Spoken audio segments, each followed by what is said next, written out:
آ رہا ہوں. تاجروں میں کمائی کا مہینہ نہیں ہوں، نئے کپڑے سلوانے کا مہینہ نہیں ہوں. میں اس لیے نہیں آ رہا ہوں کہ تم عیدی خریدی کے نام پر پورا مہینہ بازار میں نکال دو.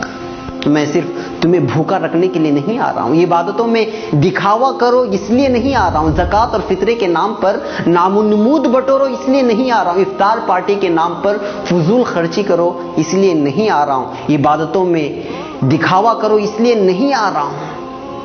میں اس لیے نہیں آ رہا ہوں کہ تم روزے رکھو اور پھر سارا دن سوئے رہو. روزہ رکھو اور فون سے چپک کر بیٹھ جاؤ. اس لیے نہیں آ رہا ہوں کہ افطاری کے موقع پر خوب پیٹ بھر کر کھاؤ اور عشاء اور تراویح کی نماز قضا کر کے خراٹے بھرو. میں تو آتا ہوں اپنے رب کی رحمتوں، برکتوں اور مغفرتوں کی سوغات لے کر، مگر تم اس کو حاصل کرنے کے بجائے تجارت کے حساب و کتاب میں لگ جاتے ہو.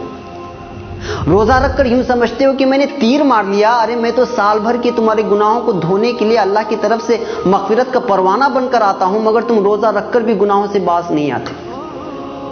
نوجوانوں، ناجائز عشق رمضان سے پہلے بھی ناجائز اور اب بھی، مگر تم تو رمضان میں کچھ کام نہ ہونے کا بہانہ بنا کر سارا دن موبائل پر عشق بازی کرتے رہ جاتے ہو. پھر روزہ رکھ کر یہ گناہ کیسا؟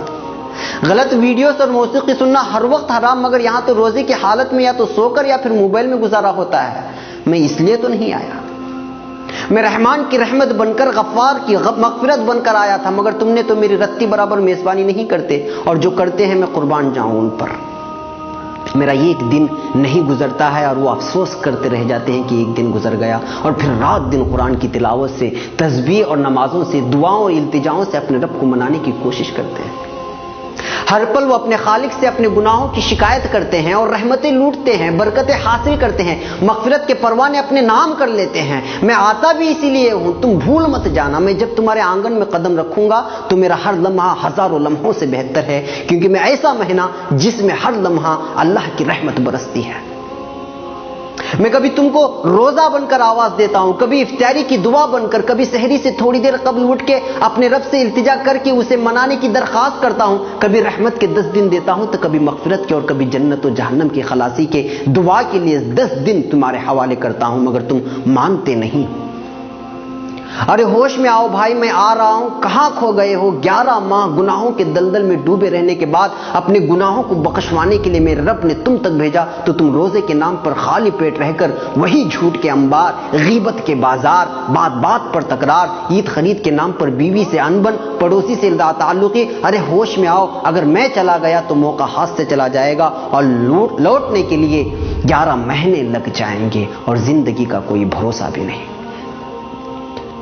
کہ اگلے رمضان تک تمہاری سانس چلے کہ نہ چلے. پاگل نہ بن، تیاری کر میری میزبانی کی اور میری مہمانی کی. دل سے کر، خلوص سے کر. دکھاوا میرے رب کو منظور نہیں. جو بھی کر تنہائی میں اٹھ کر اللہ سے التجا کرتے ہوئے کر. ابھی سے مانگنا شروع کر، کیونکہ نیک اعمال کا کرنا بھی اللہ کی توفیق سے ہوتا ہے. میری میزبانی کا مطلب یہ نہیں کہ گھر میں کھجور اور افطاری اور سحری کا راشن جمع کر لے. میری میزبانی کا مطلب ہے نماز، تراویح، تلاوت قرآن، گناہوں سے اجتناب، جھوٹ، غیبت، فحاشی، ناجائز عشق بازی اور بازاروں کی زینت بننے سے خود بھی بچنا اور گھر کی خواتین کو بھی اس سے باز رکھنا. میری میزبانی ایسی کر کہ تیرا رب تجھ سے راضی ہو جائے، اور جب رب بھی راضی ہو جائے تو اس دنیا سے کیا مطلب جو ایک دھوکے کا گھر ہے. جی ہاں، دھوکے کا گھر.